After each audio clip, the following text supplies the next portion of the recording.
Hello guys, welcome everyone, Austeris here. Today we're gonna be talking about rogue bow build with multi-shot and puncture arrows. It's the marksman subclass, and we're gonna be talking about how good this build, how bad this build, and what situation is good and what situation is bad, what it can generally do, what kind of how we use multi-shot and puncture arrows. It's a physical damage build, and we have two versions of the build. Currently, on a second version. I'm gonna be jump into different versions here and there. I'm gonna have a link to the LastEpoch Tools in the description to both builds.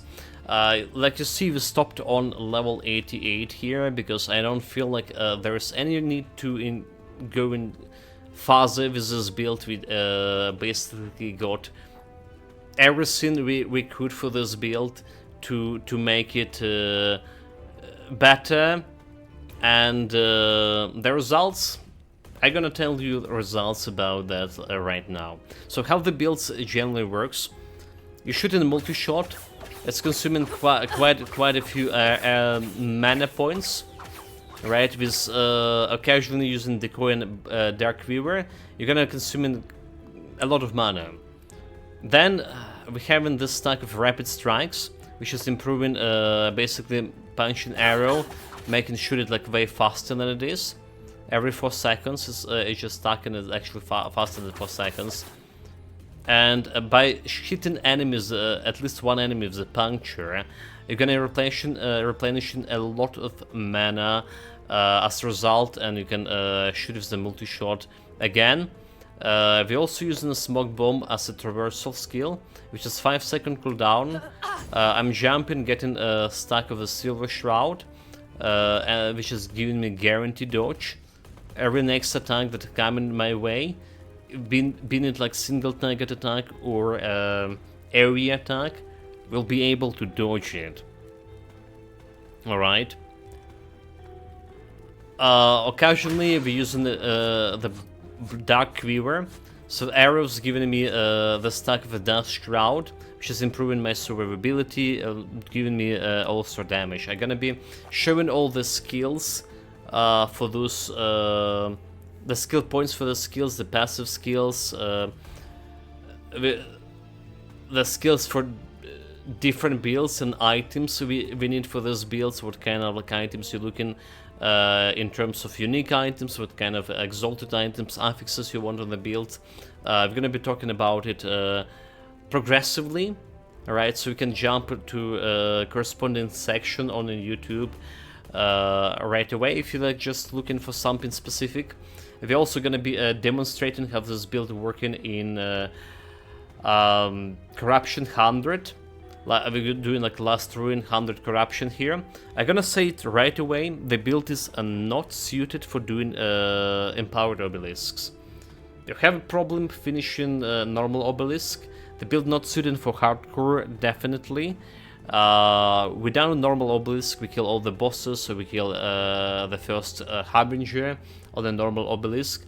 But Empowered Obelisk is just, we don't have like enough survivability, despite me going for a lot of armor to increase my survivability here, it's just not enough, right? We can generate like around 1k shield and having 1k health with 67 reduction, like 5700 armor points.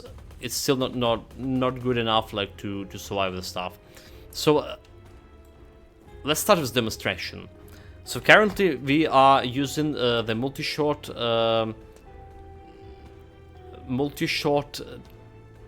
build or version of the build, when I'm increasing the amount of arrows with the build, which is consuming more more mana, and I'm using the Giant Slayer skill. So Giant Slayer skill is reducing the damage of your arrow by 80%. So every arrows you had before dealing only 20% of damage it was dealing before, but now we can hit the enemy with multiple arrows. It's kinda insane in terms that you wouldn't do it before. They shoot in so many arrows, but even if 2 arrows hitting the same enemy, it does count as on like 1 arrow, right? Only 1 arrow like hitting it. So with this, we need to hit enemy with 5 arrows at least to get close to the damage we had with 1 arrow before we pick the Giant Slayer. We'll talk about the strong point of this build and this version of the build and the weak point. I'm actually gonna be demonstrating, like I say, right away here. So it's a Last Ruin, Corruption 100, just jumping somewhere here, and let's me try to clear the obelisk. So another skill rotation we didn't mention, it's decoy, which is pretty important. After you get to end game. It wasn't that good early game, but it's just making everything aggro on a decoy, and it's like kind of indestructible. So it's lasting for a couple of seconds. So let's see. I'm using here a decoy to distract them. Using some black arrows to get in my survivability, but we need to constantly move in. Just decreasing my cleaning speed and the damage and dealing. So yeah, the cleaning speed altogether not really that great. Compared to my tier 2 build, the Meteor Sorcerer, you can find it on my YouTube channel too. This is looking way worse. Chance to bleed on hit. Okay, not really good one. So I'm gonna demonstrate it how he's dealing with Nemesis over here. So you can test the power of this build against some boss kind of enemies. And here we go. Killed. That's a short, kind of short demonstration, but like I say, the build not really suited to do Corruption 100. It's very fragile. And it's doing very little damage, despite me trying like different versions of the build altogether. So, if you're still interested, I'm gonna be talking about items. It's working alright in normal obelisks, right? We basically cleared everything. We were dying here and there. The builds require a lot of attention, but generally a lot of builds here in LastEpoch require you to concentrate a lot. Like, if you're not playing tier 1 meta build, it's require a lot of concentration, a lot of dodging to do. And sometimes, like for people with my mediocre skills, is not the best things we can do. So let's talk about actually this current skill set, right, and alternative skill set, and what kind of items we're gonna be using for this. So skills, we're gonna be starting with actual active skills. Like I say, the cornerstone of the build is a multi-shot. So multi-shot, what is important here, what is less important. Like piercing shots. Piercing shots is very important to have. So you just killing more, with 1 arrow we piercing more enemies, and basically cleaning more stuff faster. So you absolutely want a piercing shot on 3. And back to back, every direct using the multi-shot, every 6 attack is double shot, right? So that's increasing your cleaning speed tremendously, and with a repeated bow with more damage, and every 3rd attack is repeated shot now. It's making it even better. In this version of the build, when we're going for a Giant Slayer, I'm using attack speed, I'm using critical chance, and I'm using extra arrows as extra mana cost, extra arrows, and a Giant Slayer altogether.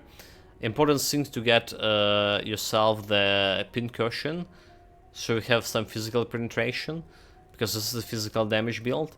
And we have some... This was the act of desperation, but it's actually was working on most of its normal enemies.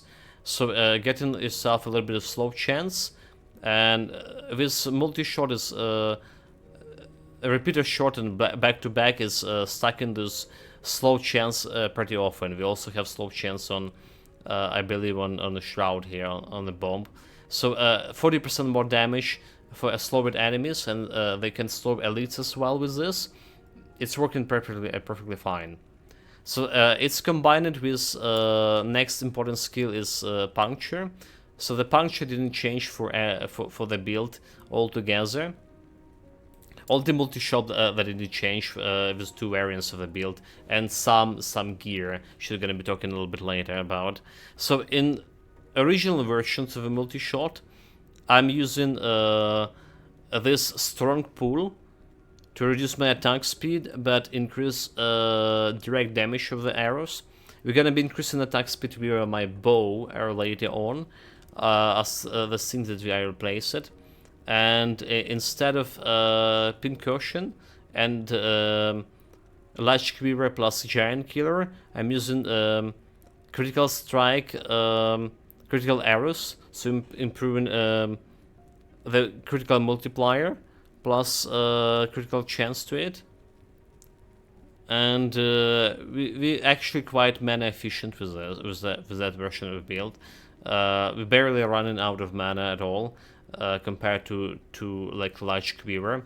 Large quiver is working with this bow, like Darkle's compass. Darkle is a unique bow, which is minus mana cost plus 4 multi-shot arrows, and a previous build was working with obsidian bow, which is giving me like attack speed and some physical damage. Anyway, continue about skills. A puncture, we didn't change anything between 2 builds, so it's staying the same, like every other skill staying the same, apart like I say multi-shot. So puncture, it's important to get this rapid strike. Rapid strike, and it's important to get this mind piercing, mana get on heat with the puncture shot. In conjunction with some passive skills from a rock tree, it's replenishing your mana pretty fast when you consume it with the bombs and decoy. So what else we have here? Some physical resistance shreds. We had in some bow hit damage and per pierce. We had in some less attack speed but more damage, which is, well, a little bit questionable, but it's the best we can camp here. This, and there's also some bleeding chance with getting health, getting just health regen when removing bleeding and triggering this bleeding right away. So it does works. It does works, and it's, also early on we could combine it with smoke bombs, hidden blows over here. All right, hidden blows is just guarantee getting me bleeding chance. Anyway, smoke bombs, it's another important skill. We're using it's a traversal skill, and important point here is getting this moonlight bomb. Silver Shroud, it's so good like in the mid game, like up until level 50, it's you getting a guaranteed dodge, and at top of it plus 300 ward, and you have like something around 500-700 health in the mid game, and having this half of your health is the ward. It's pretty good, and then you cleansing yourself every time you're dodging. Every time you're using the smoke bombs, you're removing all the negative debuffs from you. So I think it's pretty good to have. Enfeeblement, right? Any enemy staying for 4 seconds, doing less damage to you. So, and escape tactic plus cloak incursion. This is what is making smoke bomb into traversal skill, and reducing the cooldown also by 50%, which is pretty good. So concealment and charge, giving you also Crimson Shroud, damage every time, but that's we need for. Actually, we don't need this one. And I'm thinking about it. We don't really need this one. But yes, glass damage every time for you. So we can play with some critical chance instead. What else we got? Like have additional glancing blow is staying inside my shroud. Glancing blow and improving frequency of the dark shroud. So it's giving me a little bit more of protection, and we increase an area of smoke altogether. It's a very powerful defensive skill. Alongside with decoy. Decoy is just very good in a late game for this build. It's like really good. So what do you have? Mana efficiency for the decoy, absolutely. Mana efficiency, we're gonna be talking about this a little bit. The mass in LastEpoch working in pretty awkward way. So it's saying 90% mana efficiency. Decoy gonna be costing like your 40 mana without mana efficiency. But 90% somehow make it only 21%. Alright? So it's literally like 50%. It's not actually 90%, but actually 50%.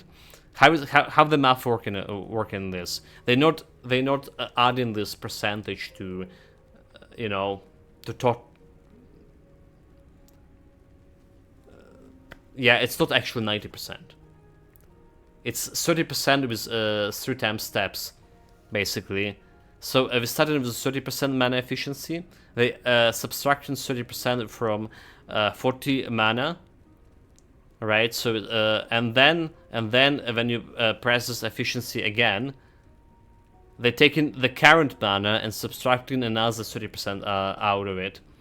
So every next step with this mana efficiency, same go for multi-shots, is less, giving you less more like returns here. So yeah, it's a big question is to this math. I don't like it. If I see like if I see this like 50% reduction mana, and my mana for multi-shot initially cost like 8 mana without any buffs. So I want to see like 4 mana here cost, but it's actually would be like 6 mana with 50% reduction. Anyway, chat. Continue with the decoy. Because they're very powerful, so you absolutely want another charge of the decoy here. Another charge of decoy, and you do want, despite this how inefficient mana efficiency is, you still want it, because a difference between 21 mana and 40 mana, it's a big one still, when you have only like 100 mana altogether. So a decoy stuck in frailty on enemies, so enemy doing less armor, shredding the armor, but more importantly it's buffing me with a haste for 5 seconds, so it's really good, especially with this last ruin boss fight, when you need to run from his circle. He's dropping this circular attack and circular beam attack, and you just running with a guarantee haste by placing decoy. So that's how like I play through that boss, and we do have like a little bit dodge rating when we have active decoy, which is actually not really that useful, because most of the enemies gonna be aggroing on decoy altogether. Lastly, the skill we have here is Dark Weaver. So again, using Dark Weaver for a little bit of buffs, buffing my additional physical damage for arrows.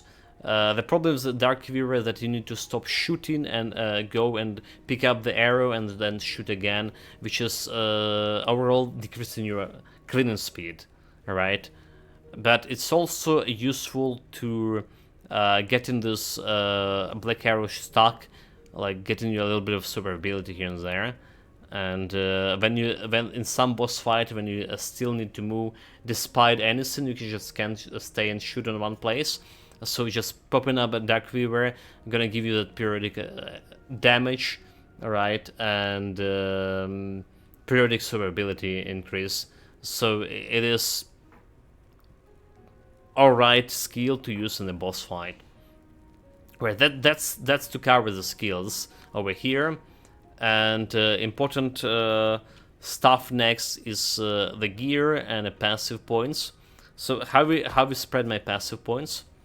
So we only need 20 points into Rogue Mastery to begin with, but we went a little bit more. So there are some points I haven't been like putting my points into because level 88. Still have 12 points to go. So what do we have here initially? Attack speed, physical damage, and dexterity and health. That's like 2 things that we initially improved. And then I also want 1 point into Sapping Strikes, so we get in this additional mana and health when you're using puncture arrows. Right? What you want to improve more is a dodge rating and glancing blow chance, plus more dodge rating over here, and less damage taken when moving. That's something for end game to improve when you don't really have much of the actual survivability you're really struggling with. Marksman, we have dexterity. We have bow physical damage with critical strike chance. We have critical strike chance avoidance. Right, this build featuring 70 something critical strike avoidance, but it can go up to 100. It's dependent on what kind of items you roll with, and we weren't lucky with the items here. Arrow storms, pretty good early game, pretty good late game. So it's just increasing your attack speed with the arrows and giving you this current fire, so additional Silver Shroud, you remember, guarantee dodge, and it's also giving me that 500 ward, like 100% per stack. Important skill is Sharpshooter. Alright, just stacking 10 times, increasing your bow damage 25% per stack, so we're getting like 250% more bow damage. It's huge. Next we have a little bit more mana efficiency here, and bow mana cost, the more mana your bow skills cost, the more damage they're doing. It's not really doing much with multi-shot, like the damage increase is minuscule, but we need this for additional multi-shot arrows over here, and we also have critical multiplier per stack here, with per stack of the barrage here, right? Increased critical chance, maximum stacks 5, and in stack multiplier. I've hitting, well, one sort of my attacks are crits, so we went and crit a lot. Also another skill that very interesting, very useful early game, mid game, it's elemental arrows. So you just put in 1 point into elemental arrows. How the elemental arrows works with physical damage. You just having those elemental arrows periodically, and they add in some fire and lightning damage on top of your physical damage. That's how they work. They're not like converting your old physical damage to elemental. No, they just adding like the damage on top of here. But more importantly, the Siege Quiver here. So you add in more arrows, and every time you shoot in 1 arrow, you get an 45 ward. So it can keep your ward in around like 300 or something if you don't have like any ward threshold. So it's like after shooting this, you can keep your you see, ward around 300 points here with elemental arrows. It's dependent on items you're using, if they have like elemental threshold, the word threshold or not. So that's the passive skills from a rock tree, from marksman tree. All right, you still may be interested in a little bit with attack speed over here and health, and serial arrows could be also improved a little bit as well. We put a couple points into Blade Master to get more dexterity and glancing blow chance.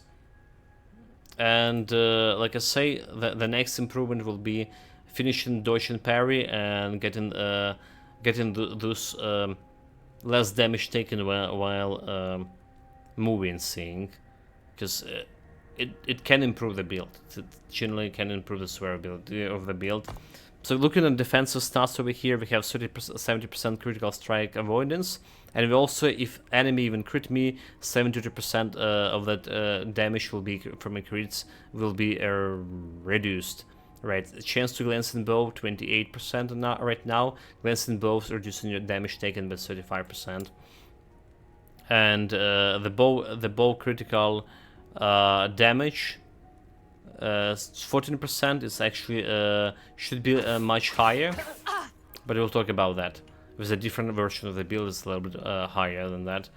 You see, like, our resistance is also intact, and they're already showing like armor. What else is items? Another big point of the build is items. What kind of items you want to use? So there's a couple of unique items that I would recommend for the use, and well, recommend we're planning to use, but you need to roll pretty high with those items in order to well, pretty high on the legendary potential, like 2 legendary potential at least, and get appropriate affix for this legendary potential. So the quiver, the face quiver, giving you additional dodge, giving you bow damage, right? Giving you this chance to gain this shroud on dodge, right? And increasing your level of a dark quiver. So it's a good item to build upon.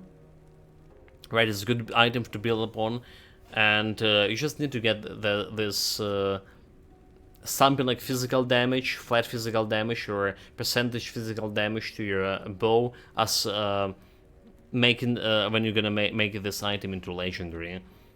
So there's a good boost to also to build upon. The stealth, 56 armor, like evade charge, +1 more dodging here rating. Right, increasing percentage of dodge rating in smoke bomb +4 up to +4. We have well, this lesson of the metropolis, less, you know, fortunate boots, but have taking 5 less damage while moving. I still think the stealth is the best boost here. Jungle Queen, it's an interesting belt altogether, which is giving you like more dodge rating. And a red Ring of Altaria, also interesting because 10% of less damage taken if you have at least 180 attributes total. The problem with this ring, it's very hard to get at 180 attributes total. It's really hard. Apart from those specific uniques, we're already using Omnis. Right, +1 to all skills. We're already using Gambit of Erased Rock, +1 to rock skills as well. So we tried multiple Gambit of Erased Rocks. It's a very easy relic to get on the marketplace. It's costing around 50k. It was around 14 VU. So dexterity and void resistance, this is the best we got so far from this.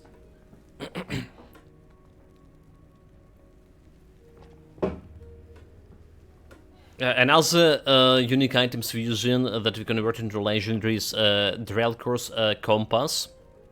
Right, it's 48 fire damage over here, which is pretty bad for this build, which is doing physical damage. 1% increase to physical, or increase to my attack speed or something like that.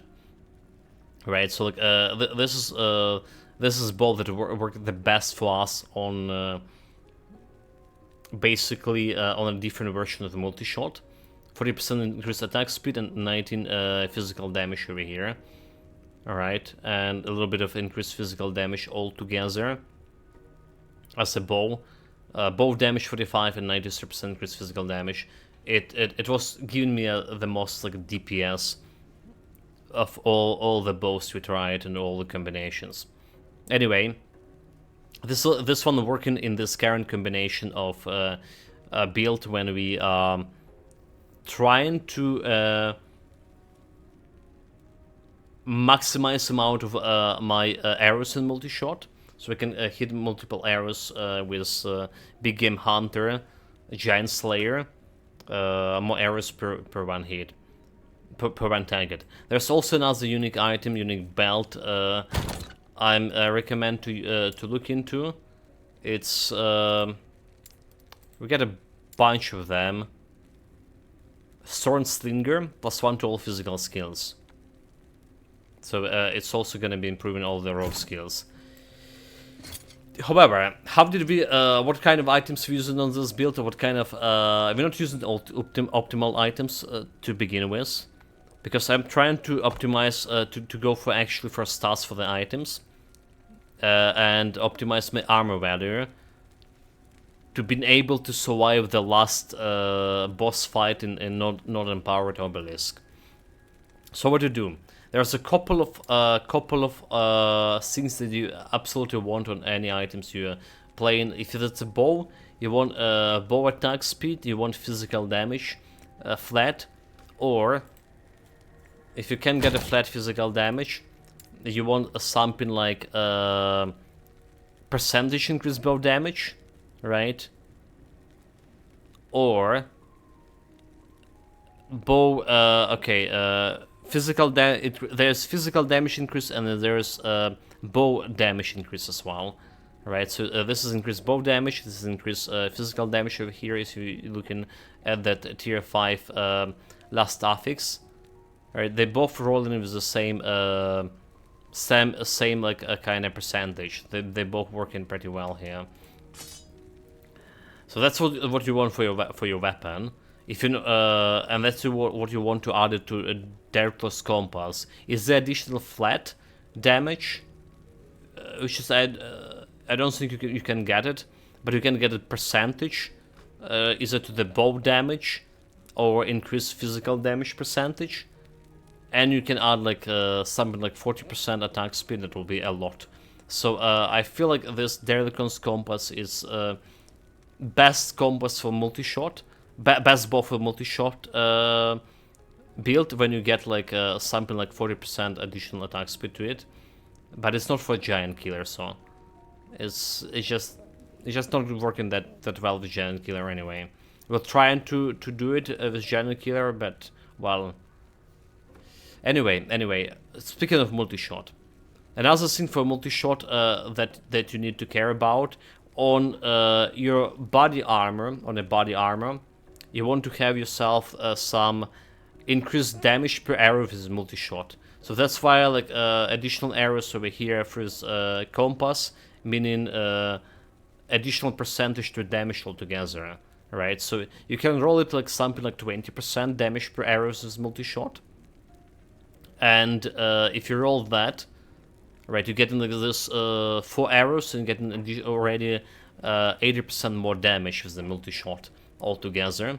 So this is increased damage per arrows multi-shot can roll on helmets and on the breastplates, right?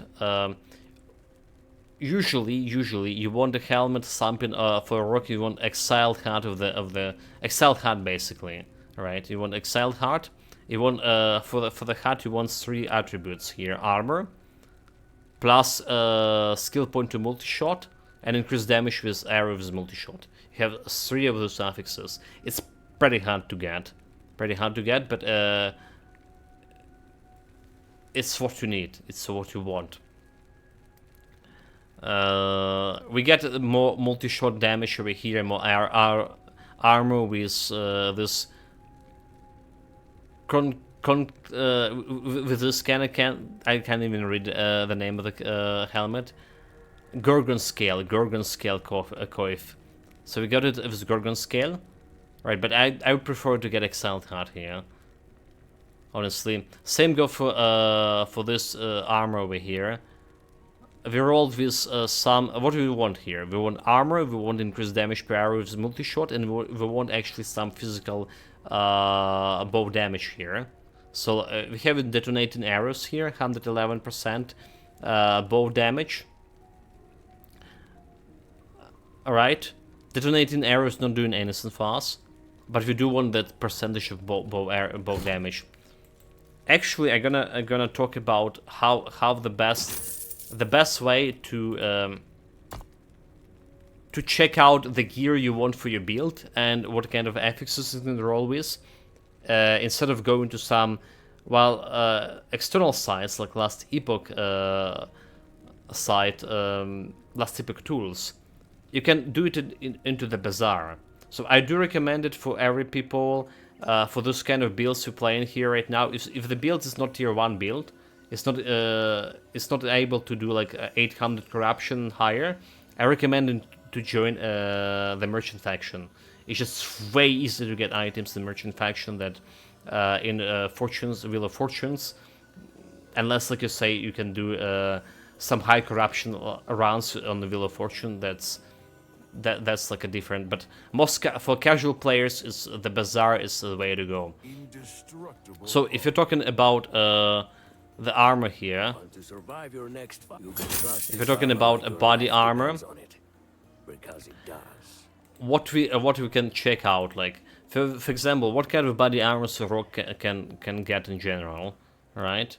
There's a good armor for level 80, for example. For Falconeer, there's armor that's giving you dexterity and throwing damage, right? For our build, there's a Gorgon scale armor, level 85, giving me the most armor and giving me a chance for the glancing blow on hit, right? Or there's Dragonhide coat, is level 80 with critical strike avoidance chance and critical strike. So there's two of those affixes. If you're gonna go for the affixes over here, you can see what kind of affix you can roll with this armor here. Like we're looking for rogue affixes, right? So there's some general affixes like dexterity and stuff. But for now we're interested in those bow affixes. Like I say, we need armor, and we need something percentage to increase my damage and percentage to multi-shot. Right, so multi-shot, damage per arrow is multi-shot. So if you're rolling with tier 7, it's going to go up to 30% damage per multi-shot. That's huge when you have like 12 or something arrows. It's like really huge. But we also can roll with here, like, let's see, some percentage damage from bow attack, I believe. Let's see, increase damage while wielding a bow. Right, so we can roll with this up to 180% damage, right? That's pretty good. We can't get additional level to anything of the skills we're using, well, except the smoke bombs. But smoke bombs on tier 7 gonna giving you at least like 60% more damage, and it's not really that much compared to this 180. Or like if you're talking about detonating area, for example, on tier 7, it's going to roll at 150 additional damage to it. So that's kind of affixes you're looking for on your breastplate. Alright, on your quiver, again, you're looking for physical damage. So I went with a heavy quiver. I went with heavy quiver that by default adding this plus 30% to a damage. Let's find something that looks good on but there's a couple of more interesting quivers here. So yeah, we're using heavy quivers, very like easy to get. There's a quiver that can give you also elemental damage, called strike multiplier, and what the actually was interesting, the bow attack speed, actually, a light quiver. 10%, do not underestimate the bow attack speed. 10% sometimes could be better than actually flat increase in bow damage here for multi-shots build at least. So for the quiver, again, when we're looking at affixes, we're looking attack speed affix, which is gonna roll up to like 30% here. Bow damage affix, which is roll 220%, and flat bow physical damage. That's basically 28, basically all the affixes we want to see on Quiver, and we can use it a little bit for some resistances. So like the heavy Quiver, like I say, we pretty fine with this. If you find the 2 points face, 2 legendary potentially face Quiver, face point Quiver, right? So basically giving you this up to 30% bow damage. All right, and then you add into that Quiver, you add in this physical percentage increase, percentage and flat. You'll make a perfect Quiver for the build. With that, you're gonna make a perfect Quiver for the build. For the belts here, I went with the belt that gave me the most armor.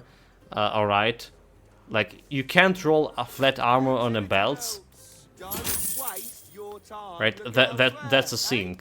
If you look at an available affixes over here for the belts, all right, you can roll critical strike avoidance.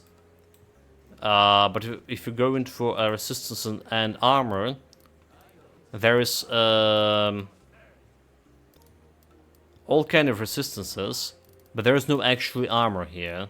So you can't roll armor on the belts, and experimental affixes over here we also not interested in.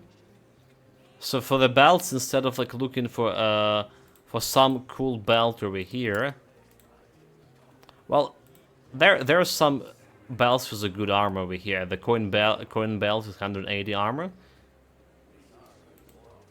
180 armor on the coin belt, and Praetorian belt over here with 250 armor actually. Could be better. Could be better than this the Tomb Binding, but it's also Tomb Binding giving me 34 increased armor percentage. So that's why I took it. But a Praetorian belt with its 250 armor and some other stats could be a good alternative. Could be a better alternative altogether. So that's a lot of things to say about belts, right? We talk about relics. That it's only like Gambit of the Erased Rocks, and there's a lot of those like selling on the market, right? So you need at least 14 view for this Erased Rocks. There's 18 entries, and you can buy this as low as like 45k, which is you will need a multiple Erased. You need a multiple of this. I got lucky to get this dexterity in the void resistance, which is I still dissatisfied with, because dexterity giving me only 4 points to my damage per 1 point of dexterity. So, but we roll quite a few of those, like 1, 2, 3, 4, 5, 6, 7, 8. That's all that we roll. This one is pretty good. +4 to Umbral, increased throwing damage and increased melee damage with Dancing Strike, but not for this build. Not for this build. So you need to take your time with rolling the Erased Rock. Rings, I generally like the rings with giving you elemental resistance for this build. The rings, you're looking for affixes that increase your physical damage, right? And I go with the strength. I went with the strength because every point of a strength here is giving you 4% increase my armor. So that's like providing me that survivability for a normal obelisk. We also have like some physical damage and dexterity over here. When you have a chance, you want to get the 5th affix on your ring, right? By using that Glyph of Despair. It's generally better. You have best chance to get to seal tier 2, tier 3 affix. So mind of that. You want to seal tier 3 affix more than tier 2. But the higher you go, the less chance you have to seal, so you can break your items pretty fast. For gloves and boots, we again going for something of more armor sync, right? So we have Gauntlets of the Turtle here. with armor buff, physical resistance, some strength buff, and same go for boots, armor, more armor, some strength, dexterity stats.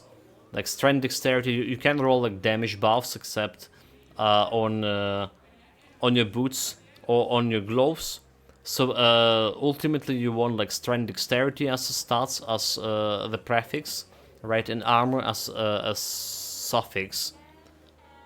But for the gloves itself, there is a good affix I'm really fan of, experimental affix.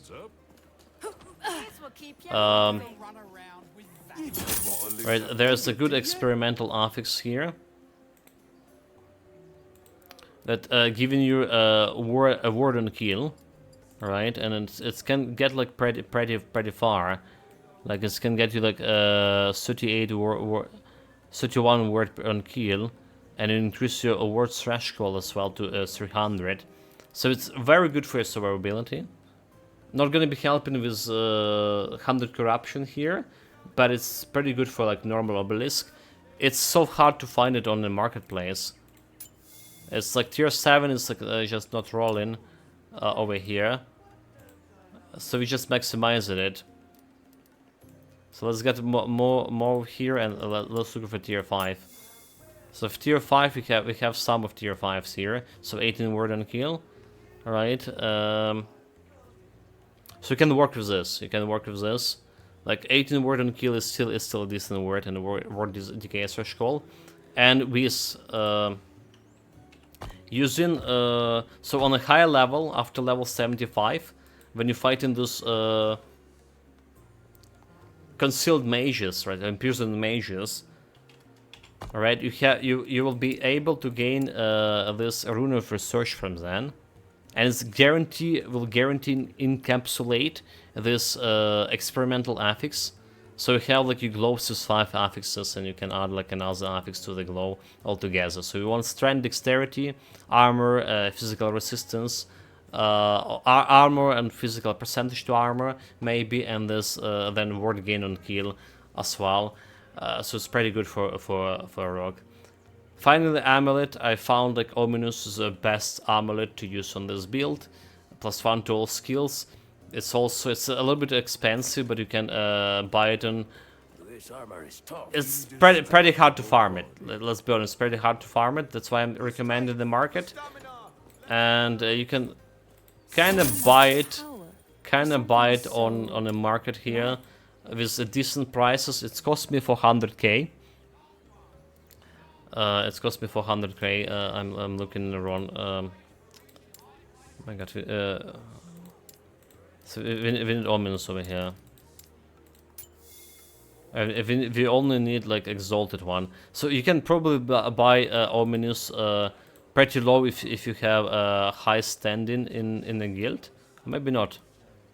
It's still 500. Okay, 500,000. The lowest one right now. I thought people may be selling this legendary one for cheaper. People will give it up pretty often, but not for Ominous. So let's cover the gear. And we are gonna be linking that alternative build, which was working more mana efficiency while doing the same damage and having better survivability compared to my current multi-shot Giant Slayer. I'm gonna be linking into the video description. Like lastly thing to talk to say a couple of words about is actually the idols. We didn't go like out of my way to get those idols. Much of anything with those idols, but you want to increase bow damage, right? For me, I'm using still like some elemental resistance idols here and there, right? But there's a bunch of idols that give you physical damage and bow increase damage, so those are good.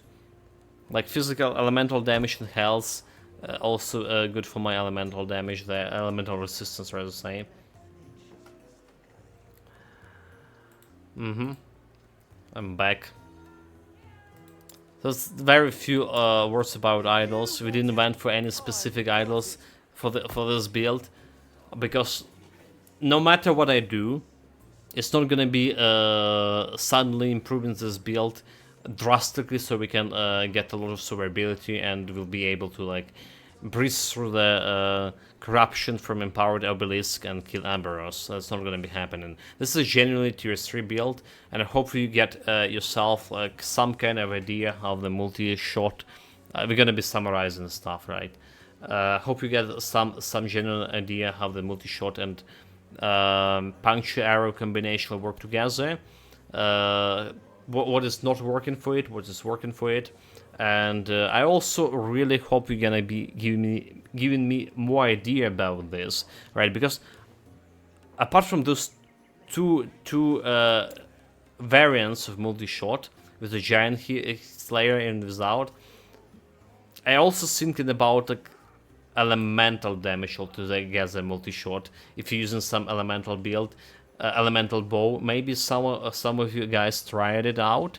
So I would be glad to hear your response in the comments about how it's worked for you.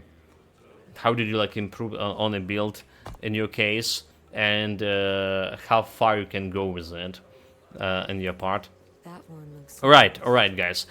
Very thankful, very grateful for you to be for this like 50 minutes here with me. And will be even more grateful if you press that follow button. Will get giving me more inspiration to follow with more LastEpoch builds and tested out all these career builds. So that's what we're doing. We're not really playing much of that tier 1 builds. We're testing the career builds, tier 2, tier 3 builds, how they works, and what works there, what's not works there. So we can bring the information to you, save you like this 40 hours or something playing, or 50 hours till we're reaching this definitive conclusion on the build. Or just giving you some ideas as well, some ideas to improve upon. So that's why I'm here, and it will be really wonderful if you press that follow button for a channel. Again, we're struggling to get thousands followers right now, which is gonna be improving, giving more builds for LastEpoch in the future. Anyway, guys, take care of yourself, stay safe whatever you're doing, have fun, see you in the next video. Either it will be LastEpoch, a Grim Dawn, or a Titan Quest, or a Diablo 4, or some of our Let's Play. It was a pleasure to have you all here. See you guys.